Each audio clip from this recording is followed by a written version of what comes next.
Good morning students. Lesson 4 हम पढ़ रहे थे, जिसमें हम जो कानून निर्माण की प्रक्रिया है उसको हमने देखा था। और आज हम पढ़ेंगे कि जो कानून है अर्थात जो नए कानून हैं उनकी ज़रूरत क्यों पड़ती है और ये उनके बनने की प्रक्रिया क्या होती है, यानी कि जो कानून है उसका निर्माण या उनका निर्माण किस तरीके से होता है। तो सबसे पहले तो क्या होता है कि जो कानून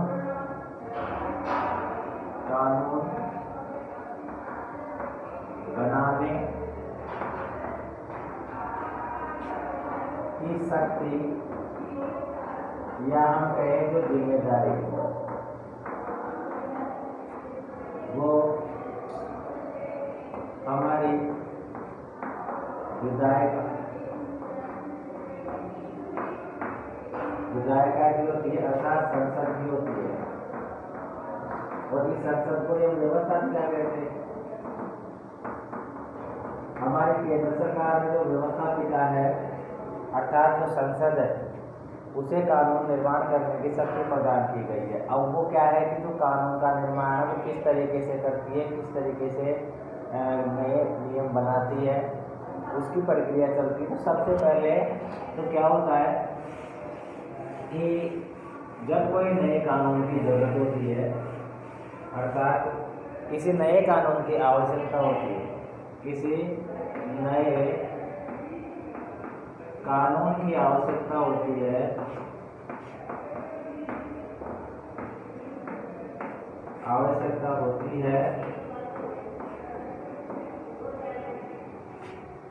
तो देश के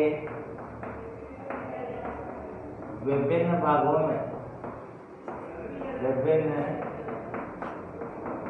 में मांग उठने लगती है। कई बार क्या होता है कि जो जनता होती है वो जनता क्या करती है, मांग करती है। अर्थात कोई किसी चीज़ पर, जैसे मान लो कोई घरेलू हिंसा हो, बाल विवाह हो, विधवा विवाह हो, या फिर कोई भी चीज़ मान लो, अगर उस पर कोई कानून बनाना है, ठीक है, तो उसके लिए क्या है, एक स्थानीय स्तर पर मांग होती है पहले, ठीक है, और फिर उसको ध्यान में रखकर सरकार कानून बनाती है। कानून बनाने की शक्ति किसको दी गई है, हमारी संसद को दी गई, ठीक है। संसद में क्या होता है, 2 सदन होते हैं, एक होता है लोकसभा, एक होता है राज्यसभा। ये तो 2 सदन होते हैं और एक राष्ट्रपति है। ये 3 अंग होते हैं, 3 अंग होते हैं संसद के, 1 2 3। जो कानून बनाने का अधिकार है, साधारण कानून, साधारण या सामान्य कानून, साधारण या सामान्य कानून बनाने का जो अधिकार है वो लोकसभा और दोनों राज्यसभा दोनों को है। अर्थात कोई सामान्य कानून बनाना है तो या तो लोकसभा पेश कर देगी उसे या राज्यसभा पेश कर देगी, लेकिन दोनों की सहमति होना आवश्यक है। दोनों सदनों की सहमति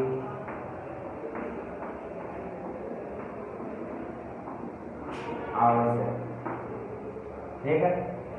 दोनों सदनों की, लोकसभा की और राज्यसभा की, दोनों की सहमति आवश्यक है। जब कोई विधेयक पारित हो जाता है, जब कोई विधेयक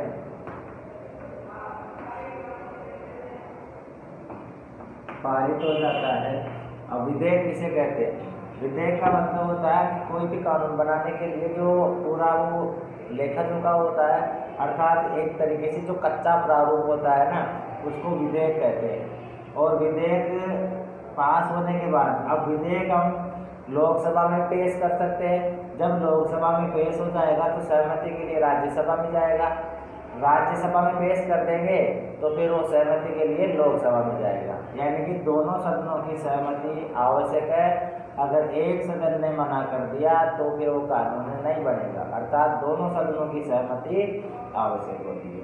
अब दोनों सदनों ने सहमति दे दी तो उसके बाद में जैसे यहाँ से सहमति मिल गई, यहाँ से भी सहमति मिल गई, तो उसके बाद में फिर वो राष्ट्रपति के हस्ताक्षर हेतु जाता है।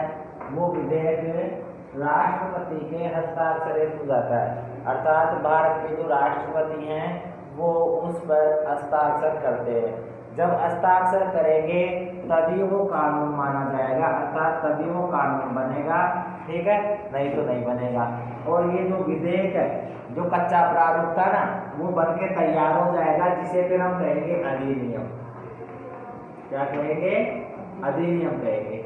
अर्थात जो कच्चा प्रारूप था जिसको लोकसभा ने पेश किया, फिर उसके बाद वो राज्यसभा में चला गया, या राज्यसभा ने पेश किया फिर वो लोकसभा में चला गया, दोनों की सहमति मिल गई, तो जहाँ तक राष्ट्रपति ने साइन नहीं करे ना, जब तक हस्ताक्षर नहीं करे तो ये विधेयक ही कहलाता है। क्या कहलाता है? विधेयक कहलाता है। लेकिन इसके बाद जब राष्ट्रपति हस्ताक्षर कर देता है इस पर, तो फिर वो कानून बन जाता है। क्या बन जाता है? कानून बन जाता है। और कानून बनने के बाद में उसको अधिनियम कहा जाता है। इसके बाद देखिए कि जो व्यवस्थाएं हैं हमारे, उन व्यवस्थाओं में किस तरीके से, जैसे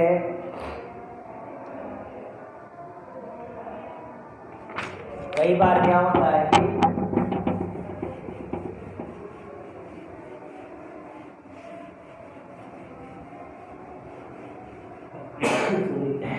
स्थानीय स्तर पर क्या होता है कि कई स्थितियां उत्पन्न हो जाती है। स्थानीय स्तर पर कई समस्याएं, या एक तरीके से हम कहें कि स्थितियां उत्पन्न हो जाती है, जैसे घरेलू हिंसा। क्या होता है कि कई जगह अपने को देखने को मिलता है कि हम समाज में देखते हैं, या हमारे आस पड़ोस में, या एक तरीके से परिवार में बोलो आप, तो हमें कहीं ना कहीं, वैसे तो ये गैर कानूनी है लेकिन कहीं ना कहीं देखने को मिलती है। तो ऐसे जब घरेलू हिंसा से संबंधित हमें कोई स्तर पर दिखाई देता है, तो उस कंडीशन में क्या है, फिर उसका विरोध भी किया जाता है। तो ऐसे ही क्या है, फिर 2005 में पारित किया गया, 2006 में कानून बन के तैयार हो गया, ठीक है, 2006 से लागू हो गया। अर्थात हमारी संसद के द्वारा बनाया गया ऐसा कानून जो महिलाओं को क्या देता है, सशक्तिकरण प्रदान करता है। अर्थात महिलाओं को जो घरेलू हिंसा होती है महिलाओं के साथ में, उससे ये छुटकारा दिलाता है, एक तरीके से इसकी रोकथाम करता है। इसके बाद देखिए कि कई जगह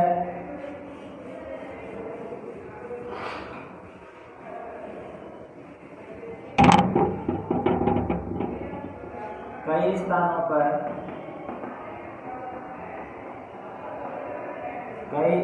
पर अपने क्षेत्र को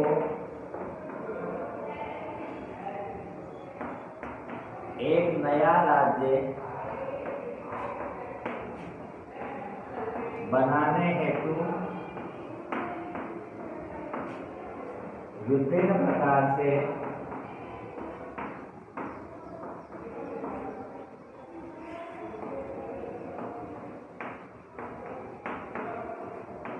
मांगे रखी जाती है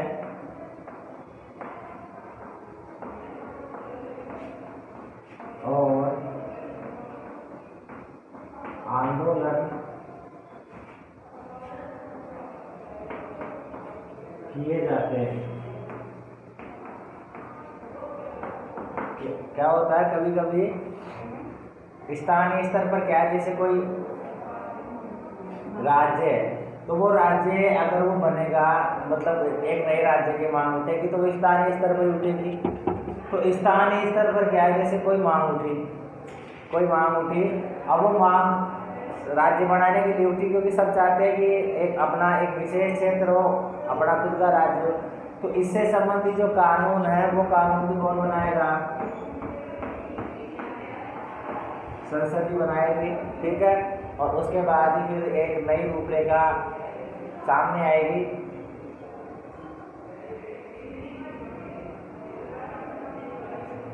ठीक है, तो इस तरीके से आज हमने कानून निर्माण की प्रक्रिया को समझा कि कानून किस तरीके से बनाए जाते हैं, किस तरीके से बनते हैं।